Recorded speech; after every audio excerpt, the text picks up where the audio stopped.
Hello and welcome to another episode of RoyB, the Middleman podcast, season 2, episode 2, with Aida Jasmine of Soulfinity. Welcome. How are you today? I'm good, thank you. And thank you again for having me with you. That's perfect. Yeah, well, you're my co-host for this season.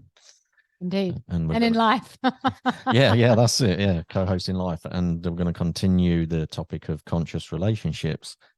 So before we get into that, we're going to go into a brand new intro for the show done by an amazing friend of mine called Dean, whose links will be in the comments for his skills of music and intros and all of those things. I'm very, very grateful for him. He spent all day yesterday co-creating with myself this new intro that I've been wanting. So here we go for the new intro. Hit it.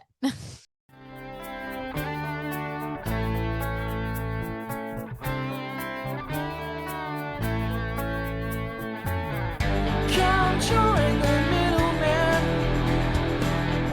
wisdom from Marlin's man. RoyB the middleman, set yourself free. Beautiful new intro. God, it just gives me tingles. That does it. I love it. I love it. I love it. Thank you, Dean. So now moving on back to conscious relationships. And this episode is going to be pretty much about how it all starts. How it all starts. Like, where do we start this journey of conscious relationships? How old are we? What do you reckon, Aida? Yeah, absolutely. Where it all begins. And, as you posted in your group a couple of days ago, it all begins within. So any change, or Gandhi's quite famous to quoting that any change you wish to see in the world must begin within. So be the change you wish to see in the world. So, we're often projecting that we're wanting this thing and that we're searching for this thing that is outside of us, including a conscious relationship or a partner or a soulmate. And we spoke about all of those things in our first intro. So then it's like, where does this all begin? And it does begin within, and it begins from the very moment you begin on this earth and this journey. Yeah. Day one. Yeah, absolutely. Because, you come into this world. Interesting. I had some insights into that literally yesterday doing an in a medicine journey. And you come into this world feeling alone, but you're not alone because it depends on your level of consciousness, on your personal journey. You come in with your spirit guide, your guardian angels, but you obviously your mother's there immediately, but as that age, you're not fully aware because you're still very, very, very open spiritually when you're first born. So you sort of downloading your journey, forgetting everything that you've forgotten from previous times. So that conscious relationship is an interesting thing from day one, where this was just my personal journey, where one of the first things I experienced was loneliness. But then the very next thing was, no, you're not alone. You've got your spirit team, you've got your mum, you've got your dad. If they're there at because not everyone has their parents there or their dad there at the time. Apparently, mum's always there, of course. Yes, but she's one. Yeah, clearly. Regardless of Yeah. how long she remains in our life. And even as you're speaking of that, it actually, psychology says that your first abandonment wound is the moment you leave the mother. And regardless of whether that's through the canal or whether she's had to have an operation and it means that that's come forth, the moment you are birthed into this world is your first abandonment wound. And that is often then either repeated throughout our cycle, whether our parents inadvertently lost us in a shopping center, or you've had some other things where you've found yourself alone in life as a youngster. The 0 to 7 is your imprint, that those wounds can continue to unfold in your life up until you meet relationships, keep forming them until you've healed that very, very first wound of abandonment, let alone all the consequent ones that are throughout our journey. So yes, we feel like we are birthed through and we are suddenly alone, remembering that our consciousness is that we are all actually interconnected. And then the birth cycle, our journey with the mother, if we're blessed enough to have a guardian parent mother who is journeying with us for the first imprint of our lives, 0 to 7, then we're actually still believe that we're part of the mother for the first 3 to 5 years. So it's quite interesting psychology wise. Yeah, absolutely. And I completely agree with that. That first 7 years of imprint, it's like our brain's in permanent theta wave, where it's recording rather than playing back. And then we call in teachers and lessons to show that lesson back to us, whether it's, if we choose to have that abandonment issue as a major life lesson, we'll keep attracting partners that will abandon us until we go, okay, the same patterns playing out here. What's going on? Something here that I need to change. And then we start doing this inner work, because you can't do this work outside of yourself, because you try and do it outside of yourself, you just attract another teacher. And then until you decide to stop and go, well, I'm creating this somewhere. I'm the one who's been abandoned or thought I was abandoned, chose that experience at the time. Yeah, thank you. Experience at the time, and then played it out until I learned that I was never abandoned, and then you move beyond it, and then you call in different lessons on different wounds. Yeah, absolutely. And just speaking a little bit more of that with the abandonment wound, or any wound in all fact, because we have many when we're raised, or what we perceive to be, is that they do carry on. But until we do the inner work, as you said, we project it onto the people that we are attracting. It's them leaving us. It's them doing these things to us. It's them, rather than, this is my reaction, my response to this situation. And again, like you said, you can do all this inner work on yourself and you can get to a certain level. So how does this correlate with relationships? Well, we got deep and early very, very quickly, because we're both deep workers. We don't do fluffy shit. No. We don't stay at the surface for long. Not for long. Like 2 minutes, I think this lasted, when that was literally the intro. But I said that today, though, didn't I? I said, like, I want this podcast to be about depth of level, about shadow work, and about how you truly do this work. Shift. And rather than just talk about that we went through an experience, because to me, talking about the experience and not doing any work is you're staying at the surface, you're recognizing it. You're rewounding. Yeah, you just, it's like you're putting a sticker plaster on it and going, yeah, okay, well, I know I've got a scratch there, but I've got a sticking plaster on it, so it doesn't. It's okay, exist. I can't see it. Yeah, even though you need to go to the hospital, get it stitched and get it all cleaned out and all stuff like that. But yeah, that's it. We laugh, but we've all been there. Oh yeah. We've done some work. And from what, just to continue on what I was saying before, it's like you can do this inner work to a certain degree, but it's not. And then many of us, and ourselves included, have done a lot of work. And you get to a point where we've healed a lot of wounds, especially that abandonment wound, which is often projected on. And that was just one. That's the very first one that we perceived in this lifetime, or when we're birthed. But then you can only learn to heal the next level when you have that conscious relationship, when you have a partner come in, because then they're the ones triggering us or activating us in that. So people call the word trigger, and I'm like, it's an activation, because that's awakening new in you. It's awakening you to another level, which you wouldn't get to on your own, doing your own work. And that is absolutely important, because only you can do your work. As if you keep projecting and playing that victim consciousness, then it's external to you. Yeah. But when it's internal to you, you can do a certain level of work, but you still require the external lessons, teachers, experiences in order to get to that next level. Yeah, absolutely. And some of you may be asking, well, what's the difference between a conscious relationship and a normal relationship? Yeah, because we're both awake, right? Yeah, that means conscious, doesn't it? Yeah. Because what that means is when you're in a conscious relationship and one of them's projecting their triggers onto the other, in a normal relationship where there's no awake, you get into a big argument. And you just argue, and both of you coming from wound, both of you coming from victim space, and both of you are wanting to be heard and therefore not listening to each other, and also not even aware that you're both wounded. Whereas in a conscious relationship, you're both aware that you're coming from a place of wound. You're both aware that the other's pretty much always projecting. If you're having a conversation about something, there's always a certain level of projection, depending on what it's around. But what happens with the other person, they will hold space. They will go, I know where you're at. I know what you're doing. I can put my ego aside. I can put my wounds aside, even if I've got the same one, and I can listen to you and I can reflect back at you, but in a non-ego way, where I'm going to go, no, I'm not listening, where you're quiet and you listen. And then you go, well, I've got some insights around that if you'd like to hear them. Sometimes, we're very good at doing our own inner work. So sometimes the other person knows just to be a sounding board. And they know they don't need to respond. And they know that the partner's just going, yeah, I just need to have a sound off. They don't take it on board. They don't take it personally. And that's a big thing about conscious relationships. You don't take it personally. Even though you're a really deep, committed partner, you don't take things personally.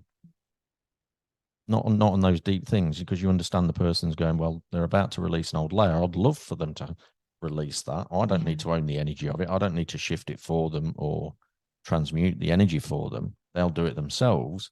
I just need to be that sounding board for that short period of time, so that when they shift, we then go, beyond that, the relationships goes much deeper and becomes much more loving. And once that level of wounds out the way, because with any wound there's levels, levels, and you always, you never truly get rid of them. You just become at one with them. That's integrating the shadow of it.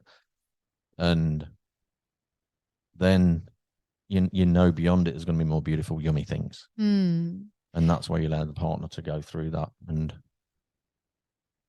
and speaking to holding space, you do that in a non-judgmental way. There's no judgment for what the other person's experienced. And as we've both experienced in our journey and our journeying together, is that everyone evolves differently. Everyone's level of consciousness is different. And it's not one's above or one's below. It's just different levels in different spaces, because everyone's had different experiences. So holding that in a non-judgmental way is just it's so important. It's pure innocence. And in holding space, because we don't also want to be the teacher. We don't want to be that healer in a relationship. We've had healing relationships where, we're the ones doing the healing, or we're holding the space so much that we become the healer, because both of us didn't want to be each other's client either. But that's a different translation in the conscious relationship, where if you're being activated, let your partner, or allow yourself to be held, supported, heard. And then when holding space, you're holding it, allowing them to speak, to be heard. And when you were saying about reflecting, it's like asking the question rather than just going, well, no, that's not what I meant. And like becoming from a defensive, because defensive is destruction of a relationship. It's just when we start from that defensive phase, it can be very destructive, because I'm again pointing fingers, or we're coming from our wound. So we want to ask the questions. Whatever that situation is, how do you feel? What made you come up with that? Where is that coming from? Is it my actions? Is it my words? And where is that been previously held in your world? So by understanding these things, you both develop a deeper level of consciousness, connection, communication. And that's the vital part. Because like I said, we don't want to be each other's healers, because there is a healing element to a relationship, especially a conscious relationship, and that's what you want. But it's that other level of, we're co-creating, and we're allowing for, not that that's such a trigger word for a lot of people, the word allow. It's like permission. But then we're giving the person space to be heard. And then if you're needing to be heard as well, it's allowing each other to have that space. Yeah, absolutely. And another thing to remember as well is that 0 to 7 age, you're learning the habits of relationship from who's raising you. So whether you're raised by parents, whether you're raised by grandparents or aunties, whoever it is that's raising you, who's around you a lot, that's who you learn your relationship techniques off. So if your parents are always arguing, you think that's normal. You think that's normal of how you sort out problems. Or if one parent does the silent treatment and non-communicative. And you also got to remember they learned that off their parents. And the conscious relationships, you're always habit breakers.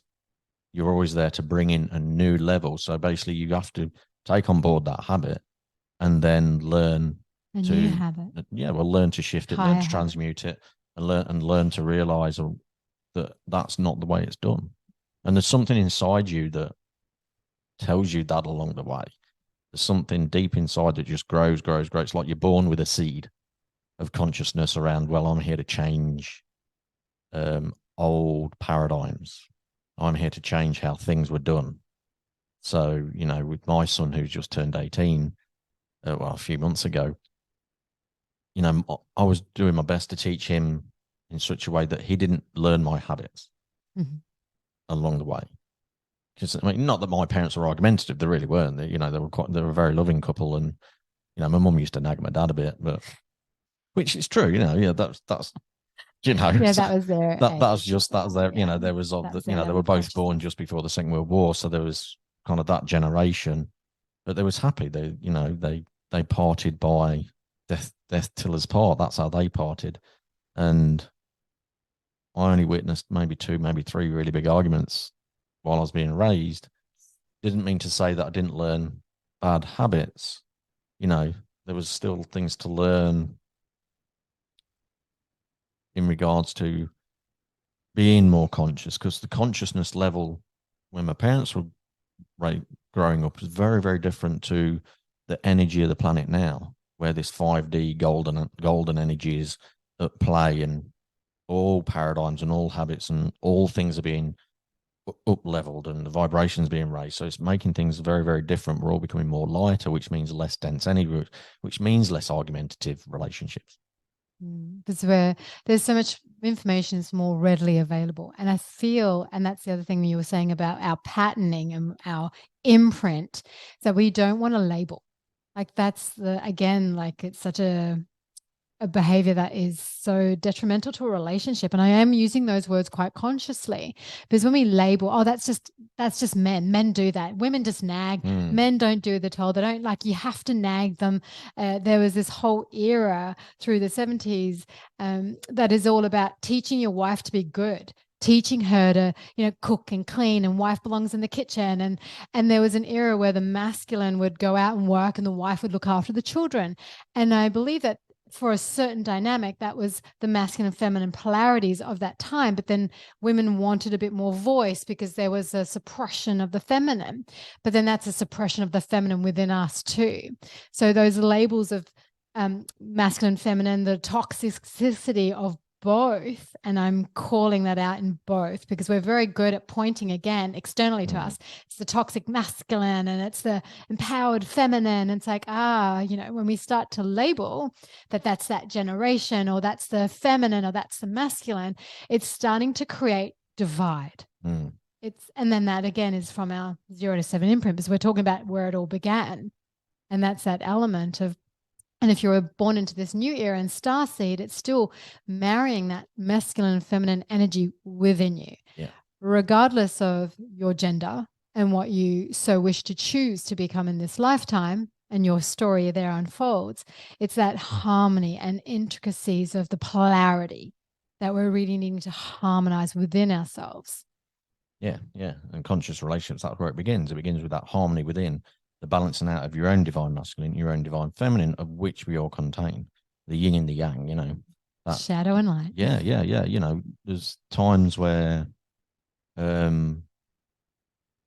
because my clairvoyance works in certain ways, I know when Aida's in her masculine because she looks masculine to me, and her whole energy is very like direct, get this done, get that done, get the what, do all the chores. And I mean, we share the chores, but it's like when you're in doing mode, I'm like out the way. I ask a question and it's a very direct answer. And if I took that personally and got triggered by it, activated by it, then I'd go, hey babes, that triggered me. And then, you wouldn't take that question personally. And then it'd go, okay, well, what's behind this? And all of a sudden it becomes an open conversation, not, for F's sake, freaking having a go at me again. Like you mean freaking doing mode and basically having a go at her for just being in a doing mode, which is absolutely nothing wrong with that. Because for whatever reason, it's actually, that would be triggering my divine feminine. Because we blend, in a conscious relationship, when one's in the divine masculine, the other one tends to be in the divine feminine, and it just happens organically in the flow. Sometimes you're both in the same, and it creates a bit of a push, because in magnetism, north and south pull and north push. So if you're both in the masculine, there is going to be that ego battle. And if you're in the both in the divine feminine, there's going to be that over emotional Could be just any dynamic that might be in. And if I may just even say about the masculine and feminine, because often we like to go, well, the masculine's the dark and the feminine's the light. But now that we're talking archetypes, and potentially we could even do a whole podcast on just archetypes, there is 4, if you so wish. There's a light and shadow of both masculine and feminine in both of us. The dark So masculine, yeah, absolutely. There's dark masculine and light masculine, and there's dark feminine and light feminine, and how those portray in our life, again, from our imprint, let alone the dynamics and the relationships that we've had consequently thereafter that have continued to forge this cycle, patterning, whatever you'd like to then, intricacies of that thereafter. But we can't just say the masculine's the dark and the feminine's the light, or vice versa, because we have all 4 of those polarities within us. And it's that harmony of, when I am in my masculine, it is very much, even if my light masculine, it's like doing things, I've got good things to do and I'm working on my projects. And that can just still be like, he could still be in his masculine and go, hey, babe, what about, like, we could be working in harmony together, or we could both be like dark masculine, where we're like push against each other. So recognizing those polarities and harmonizing them, even in and it's moment to moment often. You see those moments of me like, are you in work mode? I can see that now. I'm like, yeah, I'm in work mode. And then I'm like, is that matching? Because by asking questions, and I'm not conceding, and neither are you in that moment, we're gaining clarity. And that enables us to have more harmony even between us and, again, within me. Yeah, we have a chat and then we compromise, or we sit. Or it looked like this morning when we were talking about where we're going to go for brunch. Yeah. And it's like, well, I said, hey, babes, I've got an idea of the flow of the day. How about this?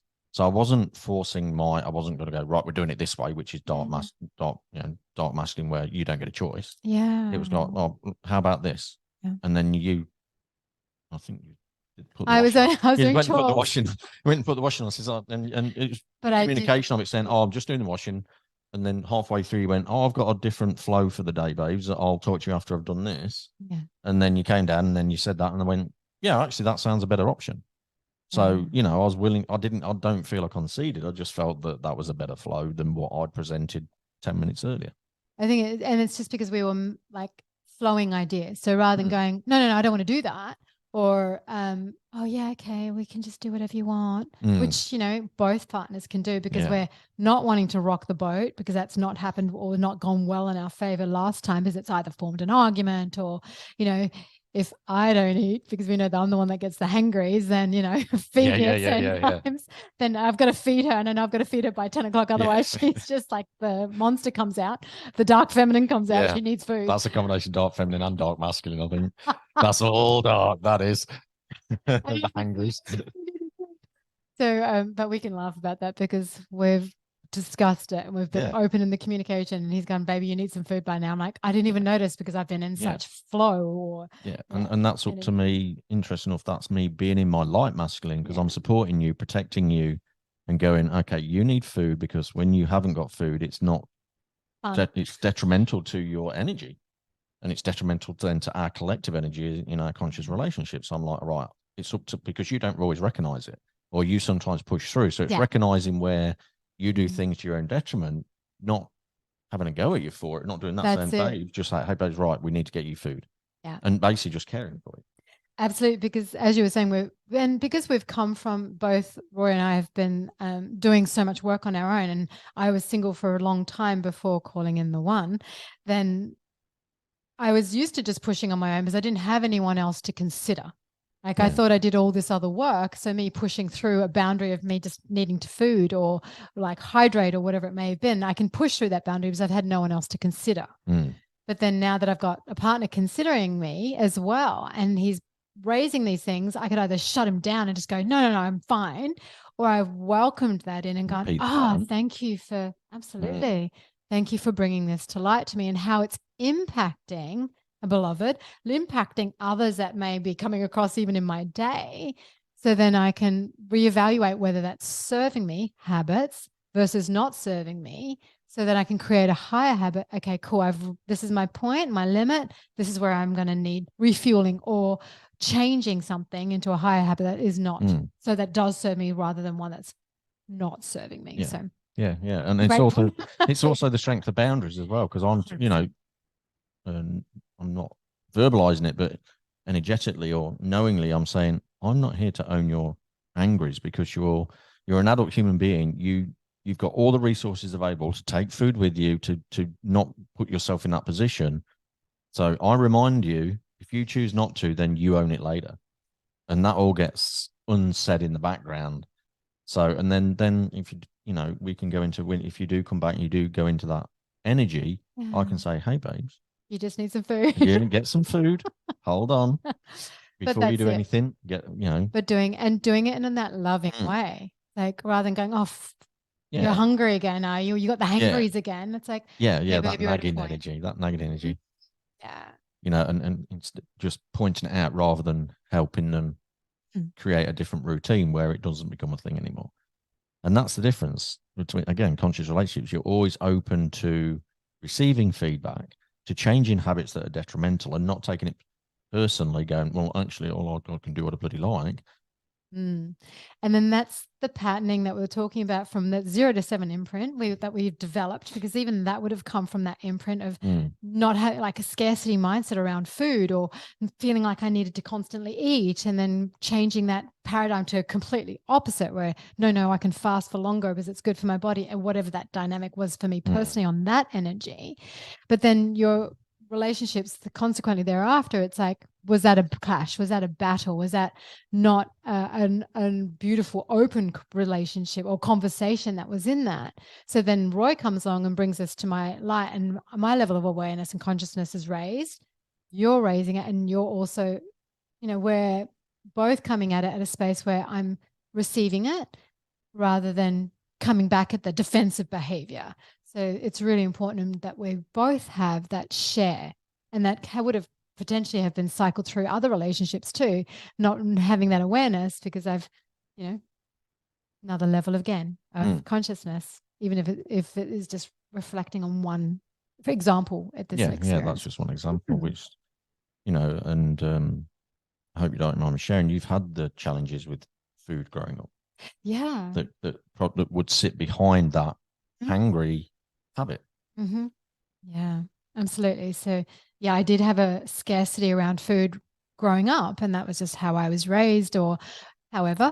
And then throughout my lifetime, so this cycle of dieting on whatever that then caused a scarcity of food and then an influx. So that kind of repeated the cycle. And even though I felt I had established a balance in the last few years, again, only having myself to be concerned with, having another partner come in, it's like, thank you for bringing that to my awareness. Is this actually serving me this level? Or I could just be going, hey, baby, yep. Cool. I know I'm just getting to a point. I'm checking within, because he's bringing something to light that I need to reflect within, then go, cool. Okay. Where am I going to leave this level? And then, all right, I'm going to grab some food now, or give me half an hour. I'm going to honor my body, because my body temple is the most important place that I need to honor, my mind, my heart, my body and spirit. Then I need to recheck into that. So yeah. And it's creating within relationship higher levels of communication, open communication. It's like, I'm asking you about your day, but I've also let you know, the reason I'm asking about your day is because I want to know your time frames of how long you're going to be out for, and the likelihood that you're going to be without a snack in that time. So if you're going to be coming home potentially hungry, here's a protein bar or a banana or an apple, a banana and a protein bar, depending on all of the food, and if you're nearby, babes, and you can't get anything, call me, I'll pick something up and I'll come to where you, and I'll, even that level of care, level of care, going out my way, because it's still less hassle for me to drive wherever you are for 10 minutes, so that I don't have to deal with 10 minutes of strong energies, strong dark masculine energies, and that's what level you're willing to go to prevent arguments, to prevent future conflict. And there's a level of conversation around that boundary as well. Yeah. It's all about the boundaries that we're both going to maintain in like our day and our flow and where we're at. And that's just one aspect, but then, discovering where your own level of communication is. So communication is probably the most important thing, being heard as well as sharing your truth, because often we've come from a trauma or a wound, and we're like, yes, we're needing to be heard. And then we do the projecting again, and we're thrusting that upon our partners. And it's like, okay, that may have been a trigger from your last partner where they may have been, angry and projecting that constantly on you. It's always your fault. And it's like, no, I can manage as well. So it's that open level of communication where it's like, where are you both coming from? So that we are setting our own boundaries in a healthy way.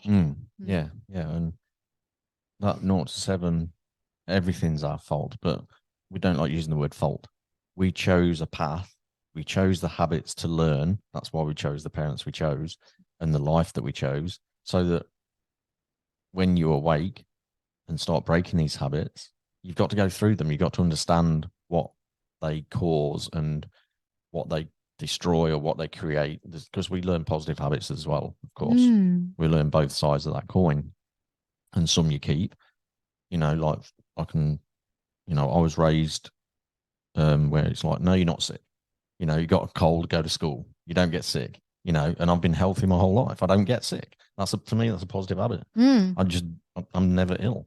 And that's something that positive habit that's, our thoughts create our reality. Our mind tells our body what to do. Our body doesn't tell our mind what to do. That's another area we could do a whole series on, actually, which we may do after this one, because we're both medical intuitives.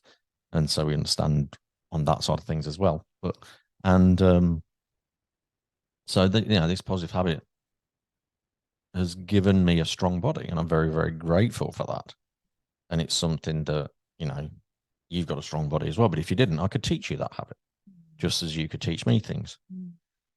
So, we've spoken about one of your stuff that initially, in going back to this childhood stuff, mine was trust. I didn't trust anybody. I can't remember I know where it came from, which is not anything to be discussed on a podcast, but ultimately that was my initial projection in our relationship. Trust and trust and trust. And it's still there a little bit. I'm fully aware of it. And now I'm not projecting it. In the beginning it was, and then we had some very big conversations, some big moments to move beyond, which we was able to, because we had this conscious awareness of where, I either had this conscious awareness of where I was coming from. So you didn't take it personally, even though it presented as a red flag, but you looked at other factors and went, well, actually, I'm more aware than this to shut this down. There's something at play here. Let's move beyond it and see what's at play and see if it's something we can continue, or if actually is that dead end, that final red flag moment. But it turned out, that's so there are going to be times where you are each other's healer, because you need to be, because if it involves the relationship, then you've both got to work on it. And there's a beautiful quote, I can't remember where I learned it from,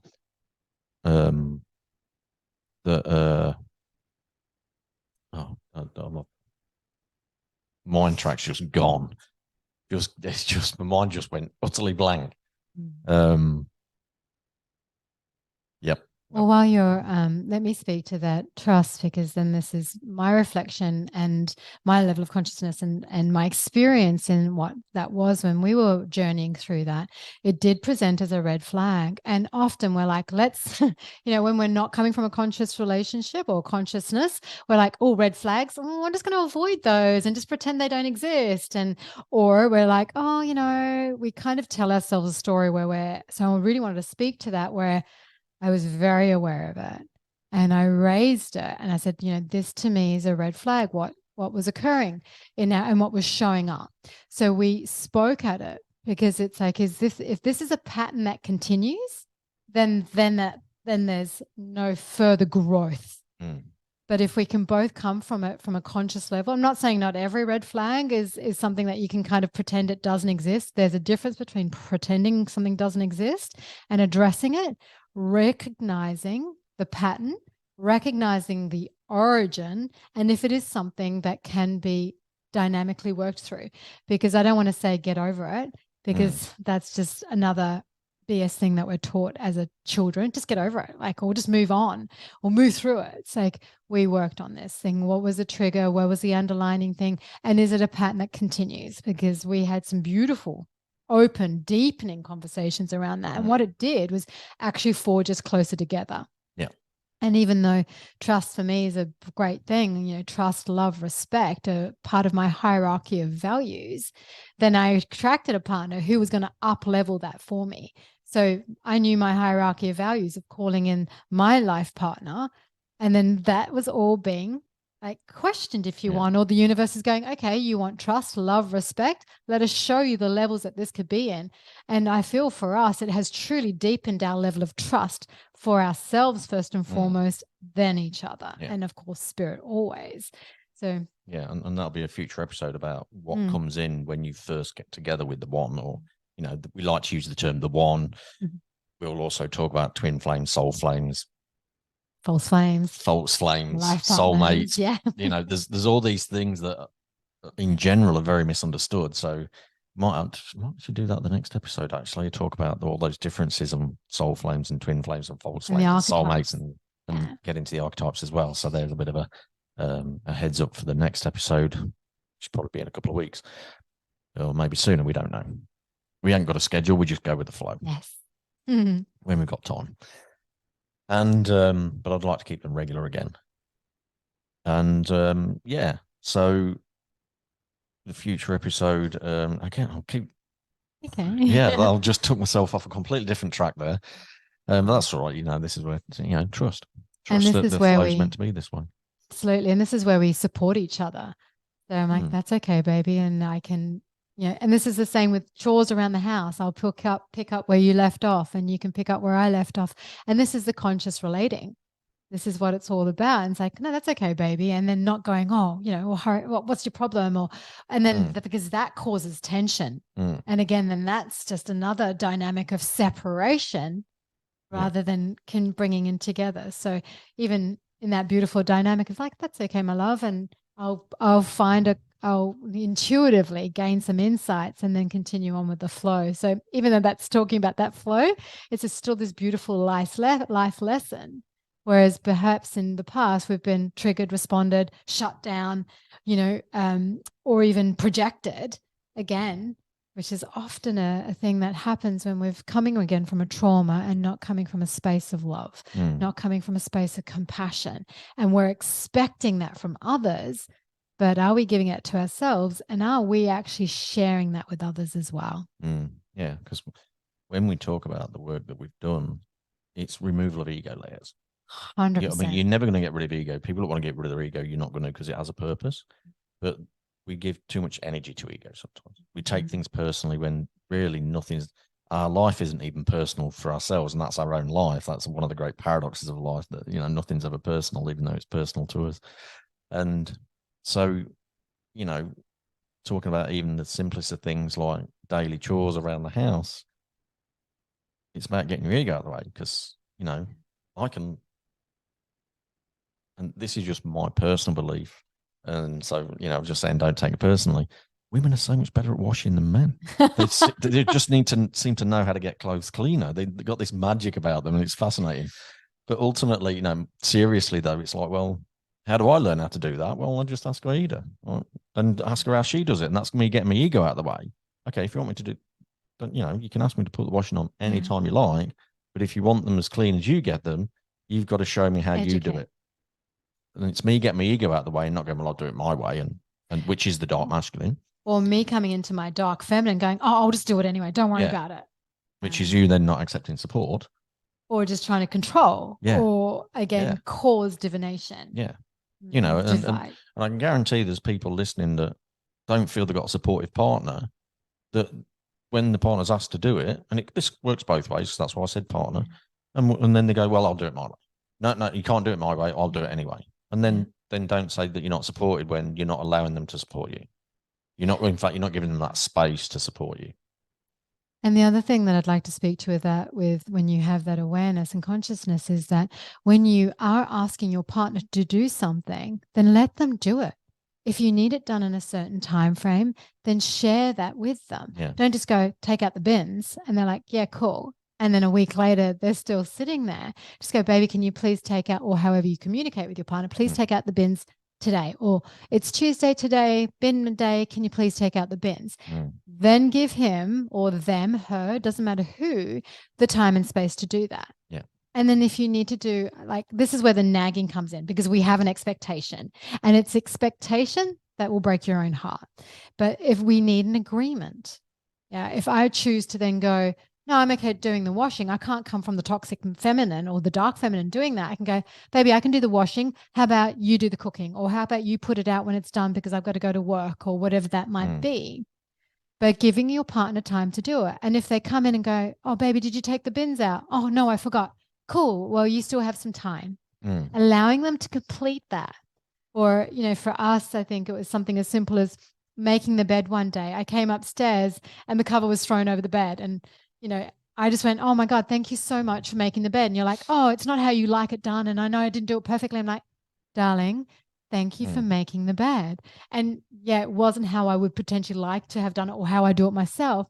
Honoring and acknowledging, valuing, and seeing that he made an attempt. He made the effort. Yeah. And recognizing that. And you just went, oh yeah, I could see what I was doing to myself then. And thank you for acknowledging that. Yeah. So having the beautiful moment of recognition, reward, and acknowledgement, it was like, wow, he felt good. I felt good. It was one thing less. I didn't then have to go and make the bed again because that was coming from a dark feminine or a toxic feminine energy. It's like, no, the bed is done. It is great. It will do for exactly what it needs to be done. And I was okay with that. So where can we perhaps potentially even, I want to use relax some things, saying, thank you, that was perfect, or great, please make me a cup of tea. It's not how I like my tea, but thank you for taking the effort. You know, share with them how you like certain things done. Give them the time and space to complete it. That boosts their ego, human, or it makes them feel good about themselves. You feel good, and the relationship is becoming much more union. Yeah, that's it. And it's the same. Like, if you are very strong about how you like doing things, instead of being a nagger, being a teacher. Educate your partner. Say, look, for whatever reason, I like it done this way, and I can't get outside of it being this way. Like, me, I like my milk in before my, you know, when it comes to tea, I like my milk in first, and in the bag, and the sugar or honey all in first. And because to me, that's just the way it should be done. Any other English people out there that think it should be done the other way, you're wrong. There was a survey done for it, and it was proved that the best cup of tea was where the milk went first. Oh, that's going to trigger a few people. Yeah, absolutely. All you people listening in English be going, no, you're pulling your hair, you don't put the milk in. Nobody does that. That's just wrong. Well, I beg to differ. Yeah, and that's the thing. We're allowed our own opinions, and even in conscious relationship, it's good to have your own ways of doing things, as long as you educate the other, saying, look, this is just for whatever reason. And you don't always have to go into the deep inner work to find out the reason behind stuff that's just simple. For whatever reason, I like my cup of tea. That I have no bloody idea. I really don't. And it doesn't matter. There's going to be something behind it from the 0 to 7 years. There has to be. I can't even remember if my mum and dad liked it that way, or one of my brothers or sisters. I have no idea. But it's not important. But the most important thing is that if I want Aida to make me a cup of tea my way, I've got to educate her first. And I've shown you exactly how it's done, like the amount of milk, how slow you pour, even to the point you've got to pour the water in really slow through the tea bag. Perfect temperature of water. Yeah. And you could get your dark feminine ego or dark masculine ego and going, I'm not fucking doing it that way. It seems a bit long-winded and pointless, but then you're not showing that love and care for how I like things done.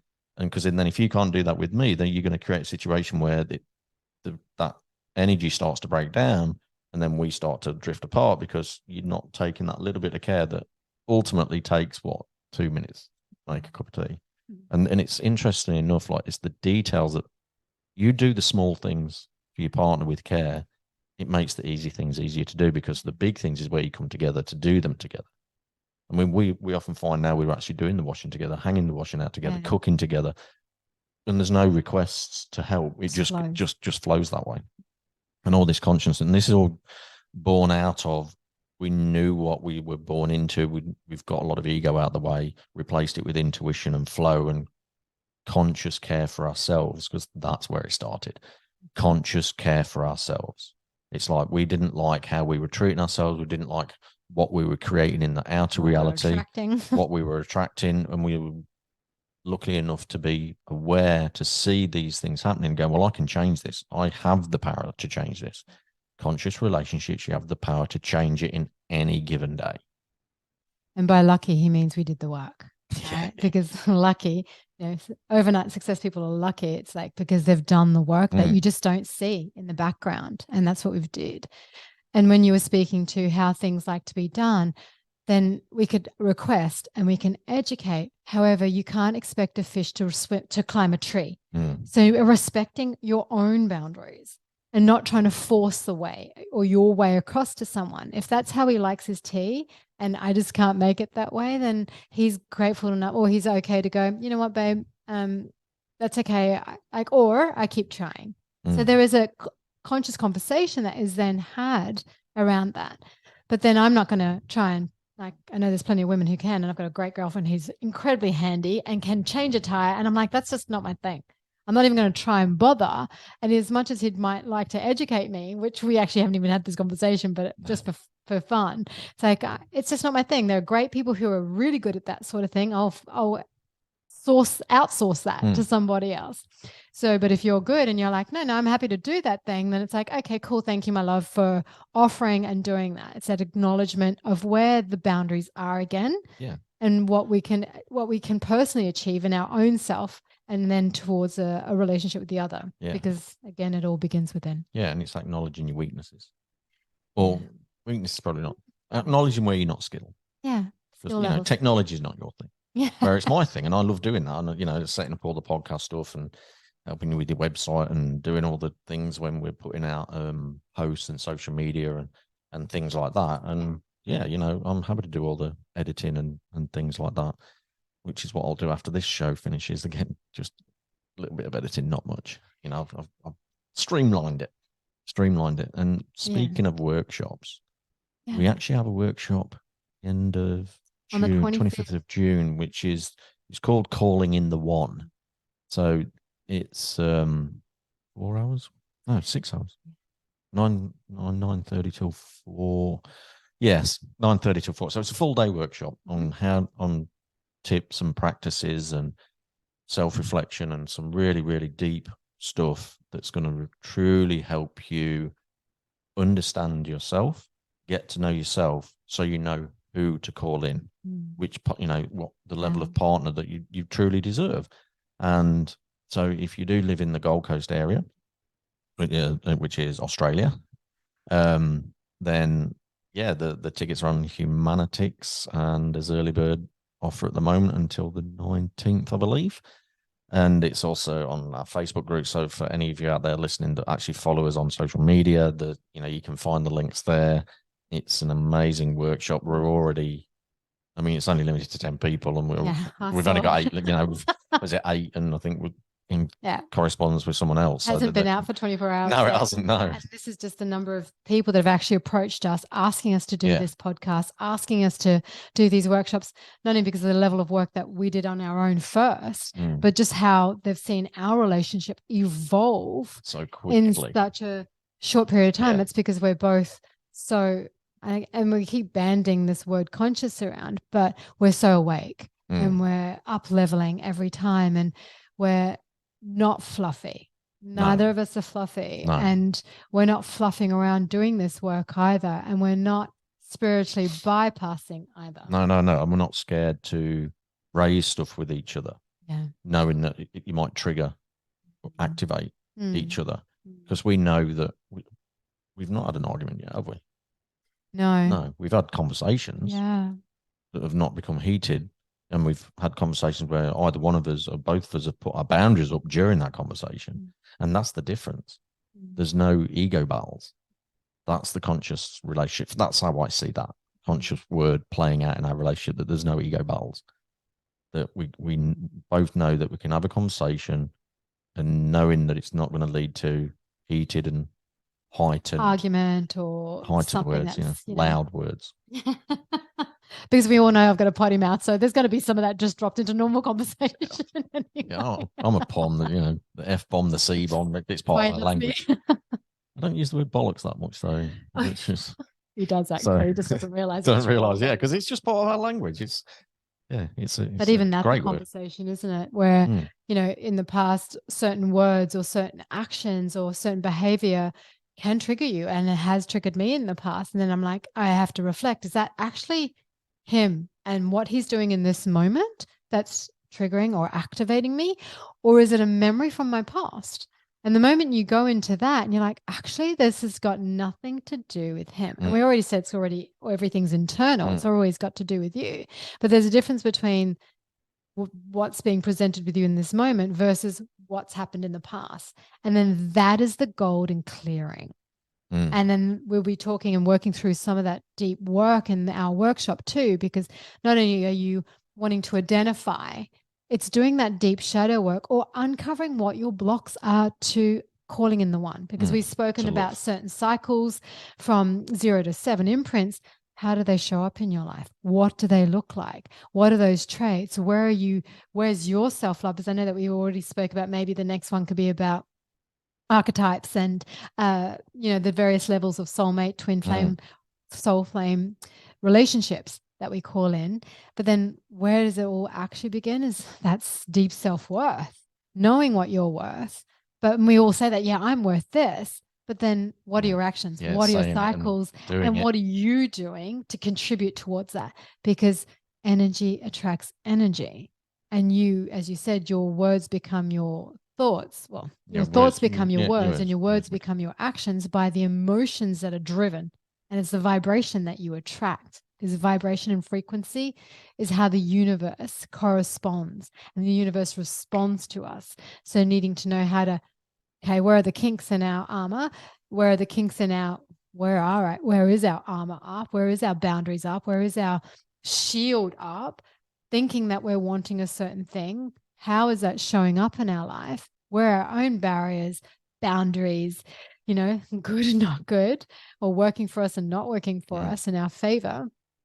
So all of that's going to be actually done in the workshop. And it is like, we just said, you can't do all of this in one workshop in one day. It will be, it's an introduction, powerful shifts done in this workshop, clearing, cord cutting, identifying where your triggers are, and actually how then to call in deeper self-love to attract that into your life. And we will be offering a program to continue on from that. And of course, also for our online and those that are further afield from Australia and the Gold Coast, because we've had requests overseas, people wanting to do this work with us. So we'll have a program online for the subsequent months coming. Yeah, definitely. And something else we're doing through the workshop is the clearing of old relationships. But one relationship people very rarely clear is old relationships with themselves. Because we evolve, we grow. Even when don't class yourself as a weight, you still evolve and grow, and you still outgrow old versions of yourself. And if you don't clear that, that's still a potential block to love, because you haven't fully accepted or you haven't released an old part of yourself for a new part for you to come in and activate your reality from that. And that's the deep inner child work. We're still behaving as that wounded child, and that's the one that's kind of ruling us. And there are moments where we need to parent our child, even within us. And there's times where we've got to allow our child out to play. So where is it that, we've educated our inner child of a new way of being, a new cycle, and then that shouldn't repeat itself any further once we have learned the lesson, created a new habit, created a new cycle, because everything's cyclical. Is this habit serving me? And even if it is, and it's been amazing and it's been great, nature still continues in cycle and still grows. It's still up level a good habit. Absolutely. So the acorn grows to a mighty oak tree, right? So it's like, even so must we. So even if a habit, like as you said, we've got to grow and evolve habits to higher habits, because as we move, grow, evolve relationships and self, so must our pattern cycles. Yeah. Because something massive that you've brought into my life, just in the flow that I've easily accepted, is health. And even that, because I spoke earlier that I was given a beautiful, an amazing habit around health. But then, getting a little bit older, I don't play sport, I don't do as much physical exercise. If someone, before I met Aida, if someone says, oh yeah, you meet this partner and you're going to be going down the gym twice a week, and gym bores the crap out of me. It really does. But, you work at this really good place where it's like 20 minutes a week or 20 minutes per session, and I'm getting so much benefit from it. And the diet, because you're gluten-free vegan. And, I'm still a red-blooded, I still eat meat because my body needs it. And that might trigger a few people as well. But there's something out there called epigenetics, where it shows what your diet is perfect for your body. And there's still a lot of meat eaters out there. And as I said to one person ages ago that was talking about during a reading, they wanted information or insight into their vegan business. And I actually said, while we've still got these incisor teeth, we're still omnivores. And until we fully evolve and don't have them, there's going to be a certain level of that in our diet. Yes, it can, without getting too deep into that rabbit hole, it can obviously, the whole industry can be transformed to a much better way, of course. But we've still got to fuel our body for its ultimate health. Your unique body. Yeah, our unique body. And mine still needs, I don't eat half as much, I don't eat as much as I used to, because I found that balance where I still need a bit, but not all the time. I'm not overeating meat, I suppose, is probably a good term for it. But point being is, you brought in physical exercise and a good diet, and my body's responded fantastic. It feels great. My eyes got clearer, and not that I was unhealthy anyway, was it? I wasn't not unhealthy by a long shot, just that tweak. Being a little bit older, not that, my body's probably fitter now than it's been in 20 years. And that's honoring. And not once did I push or nag, or even all I did was go, this is what I do, I educate, and just shared information. Not once did I slide it across his desk, hoping there was no shadow work in this. There was no underlining current. There was no, that's dark feminine energy, right? Where you think you're trying to change your partner. Yeah. Not once. And there was no background chat going, well, I'm a vegan, you've got to be a vegan. No. None of that. That was None my of that boundary as whole well. virtue signaling, standing on your podium, well, I'm a vegan, you can't eat meat kind of thing. And that was also that was our boundary. When we go out for brunch, you don't mind that if I want to eat meat, which is great, because then we can, but there's communication. And that may not be for everyone, completely honoring that. But if you honor your boundaries and you communicate that, and that's, if you want that person to have a certain behavior, then you've got to honor that within yourself. I have beautiful boundaries of what I will allow myself to do, have, be. But am I going to project this onto somebody else? Am I wanting a partner to have the same things? Then yes, of course. And then for me, there was different levels of where actually in all of my manifesting stuff, I actually said healthy living lifestyle. I wanted someone who was active and healthy for their unique body. And I already had done the work in terms of epigenetics and understanding that was for me personally. So we're not going down that rabbit hole, because I've had these arguments with plenty of people, conversations, discussions. I love them. Please, I always feel open. And I had a whole lifetime of sport, mainly soccer, martial arts, and my body was fit and healthy from, till I could walk, and till I retired from playing soccer. And then I went on to golf for a bit, and so, but and then my body retained that muscle memory. If I may, just very briefly around that, if you were in that still kind of, and we'll call it dark masculine, because it's often referred to that, or even dark feminine, where, you've done something a certain way for a long time of your life. Like you said, you played professional soccer for a very long time, and then football for the Poms, right? Yeah. And for us, Mediterranean as well, football. Okay, well, Sunday, Saturday, semi-professional at one point, but exactly. I'd love to have done professional. Really would have done. It's every boy's dream when you live in England. Disclaimer.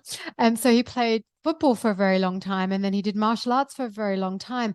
But rather than trying to force that continue through, you've honored your journey.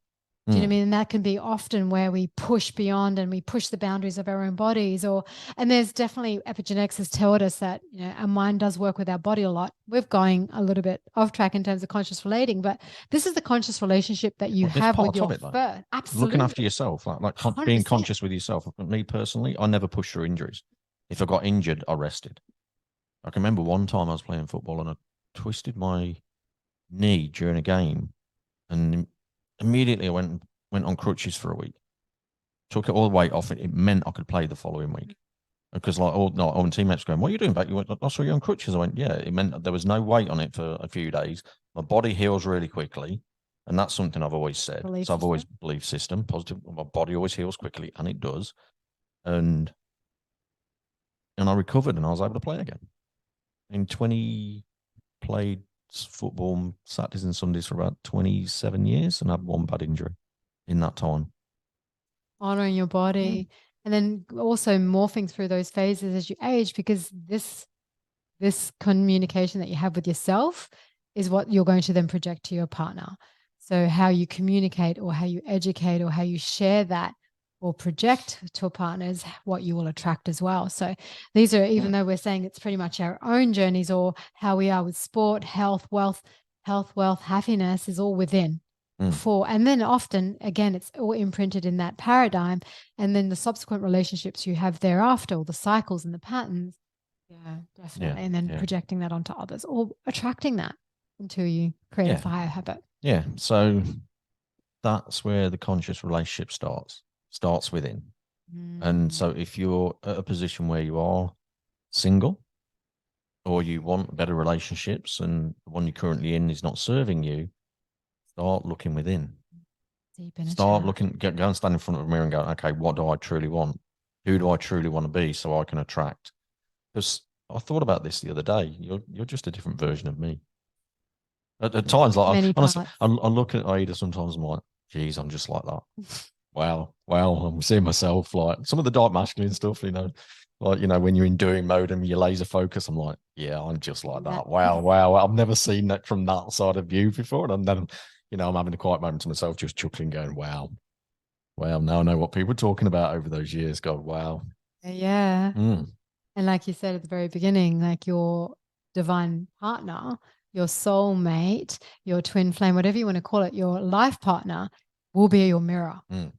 And that is your greatest growth. And when you have this beautiful openness and communication and you do treat it like that divine relationship, wow, like the up leveling that comes from that is just phenomenal. The awareness that comes from that is just phenomenal. The growth, it's beautiful, but they are your greatest mirror. Yeah, when some of your deep inner stuff's there coming to the surface, it's challenging, but you stand and you communicate, and you're held, supported, you're supported, loved, non-judgment, compassionate. Do that with self first, foremost, because if you can't share that with yourself, you're not going to do that with another, because that we were talking about archetypes and the empaths, right? And a lot of people feel that they're empathic, but often the empath can be projecting that energy, or like be the I feel everything, but then that can be the dark empath, where you're kind of going, I'm always the one supporting, and always right. So there's got to be that beautiful boundary of holding, supporting, loving, nurturing, because you do that for yourself. And you can provide that for others and hold that space with beautiful boundaries. And if you're not in a space to hold that, you can also share that with your partner. Roy's like, I want to do this, or can I talk to you about this? Like, I don't have the capacity right now, my love. Can we revisit this again soon? Or give me a few minutes, because I'm honoring myself. I'm not just dropping the tools and then feeling begrudging because of that. Yeah, because when you want to hold space and listen, you want to be present. 100%. You've got to be fully present. Yeah. And I'll just, sometimes you do the same. I'll go, give me a minute, babes. I'm just doing this because I'm in laser focus mode. Let me finish that. And that's great light masculine energy. It's divine masculine energy, divine feminine energy, honoring that boundary. Because we've always got that unspoken open space to step into. Which we created. Yeah, which we created. At the very beginning. Very, very beginning. Yeah, we had some very good conversations at the beginning about what we wanted and about where we wanted to move from beyond that at the beginning. So I think even our first text messages together was like, we met at an event, and then following it was like, well, what are you looking for? And I was ready to just hit, and that was a loaded question, right? What are you looking for? And I'm like, well, I'm not looking for a friend, situationship. I'm looking for I'm calling him my divine counterpart. And he's like, yes, that's what I'm doing too, because I was not going to entertain anything otherwise. I was ready to pull that boundary. And often we can go, oh, that's okay, because we're hoping we can change, or we're hoping we can show our worth. BS. You can never show anyone your worth. And let me call you out on this right now. And we'll be going deeper into this over the consequence. Over the next few episodes. Absolutely. And definitely through the workshop. It's like, you can't show anyone your worth, because only you know your worth. And if they can't see it, there's nothing you can do. Yeah. And you can raise your worth. 100%. self-worth is one of the key things to raise, but we won't get into that. That's a whole nother episode. That is self-worth, which we'll talk about, because that's all this whole conscious relationship season. There's going to be a lot about self, of how you work on yourself, because that's how you call your reflection in. And so I feel that's where we'll leave it this episode. And so thank you to all my listeners. The previous episode has already reached the world, England and America and Australia, of course. No, the Indian person's not yet. Maybe because I had that 6-month break, they probably thought the show had ended, but it hasn't. No, we're coming back with gusto, and helping people learn about themselves so you can call that divine partner in whatever that looks like. And if at all you're ever wanting more guidance and more support, we both do this work. It's what we do as part of our mentoring and our healing practices. So feel free to reach out to us. And if there's something you'd like more in the podcast, or if you'd like more involvement, this is going to be fluid, because that's how we both intuitively work too. So if you're like, oh, tell us more about the soul flame, twin flame stuff, tell us more about the self-love, tell us more about the law of attraction, tell us more about stuff that really, really amplified the dark shadow work or the light shadow work. So if there's stuff that you're really wanting to, please add that in the comments too, because the engagement is like, we're here for you. Yeah. We're here to serve. So please share that, and we will, guide our way through that, no doubt. Yeah, because the last couple of episodes only actually went out audio, whereas I'm back on video again now. So this will be up on YouTube as well as Spotify and iTunes and Apple Podcasts, and I think I'm going across about 20 different podcast platforms. So we can easily be found, which is great. And so again, I'm always grateful for all of my listeners and all of the people tuning in each episode. This is what fuels me doing this each and every time, because both myself and Aida want to share our knowledge, because knowledge and wisdom is useless if you're not sharing it. So I'm grateful for you, of course, to join me and co-host on this podcast as well. It's beautiful to do this journey and share this journey as well with all my listeners and all our listeners. So it's amazing, and you'll watch us evolve along the way, which will encourage you and show you how it can work and how it does work, with tips and tricks and techniques along the way. And and if you want to come and do it in person and you're in the Gold Coast, then 25th of June. So thank you again for listening. That's where we'll leave it, and we'll end the show with the new outro. Take care, everyone. See you at the next episode.